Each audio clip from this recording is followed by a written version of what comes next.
મિત્રો જો અત્યારે આપણે રજકા બાદરીમાં પાણી નું કામકાજ ચાલુ છે અને પાણી આવી ગયું છે ચહેરામાં હાલ ચાલુ કરીને આવે છે. આપણે ઘણા ભેંસોમાં હતા, હવે પાણી વાળવા આવ્યા છે અને ઓલી બાજુ ટ્રેક્ટર જાય છે, આ બાજુ ટ્રેક્ટર ચાલે છે, બધી બાજુ ખેતર વવરાઈ ગયા છે. ભેંસો પણ ટૂંક સમયમાં ઘરે બાંધે છે, એટલે આપણે રજકા બાદરી પાઈ નાખીએ તો ભેંસોને વાઢીને નાખે એવી થઈ જાય. આ બાજુ નાની છે, ઓલી બાજુ મોટી છે, જોઈએ આ બધી નાની છે. ખાતર પણ આજે નાખ્યું છે એટલે જલ્દી મોટી થઈ જાય.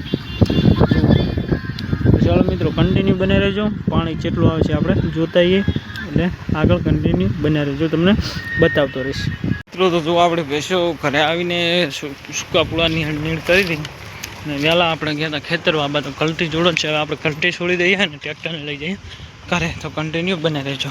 તો જો સવારમાં આપણે ભેંસો પાણીમાં છોડવાની છે, બીજા દિવસની સવાર છે. અહીંયા છે ખાંડી, અહીંયા છે પાડીથી. ચલો વહેલું પાડીથી મુહૂર્ત કરી દઈએ. ખાંડી રેકે છે મિત્રો આજે. અહીંયા છે વધારે છોડી દઈએ. બધા લાઈન તો લાઈન ચાલો મિત્રો. તેને ઇટોડો મરજો છે કાને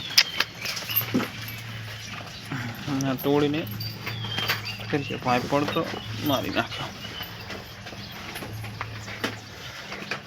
મોટી કાઢીને છોડીએ છીએ મિત્રો. અહીંયા રાયલી છે બધે, નાની કાઢી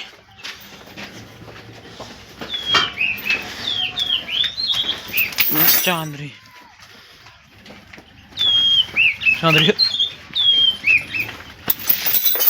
મિત્રો. આપણે બધી ભેંસો સૂકી ગઈ છે, તો હવે જશે ભેંસો પાણીમાં.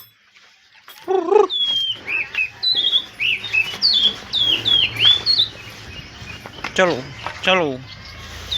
અહીંયા છે આપણે લોજ અને અહીંયા છે લાકડી.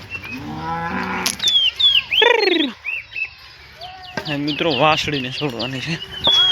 આ વાસળી આપણે ભેંસો મારે છે તો છોડી દઈએ.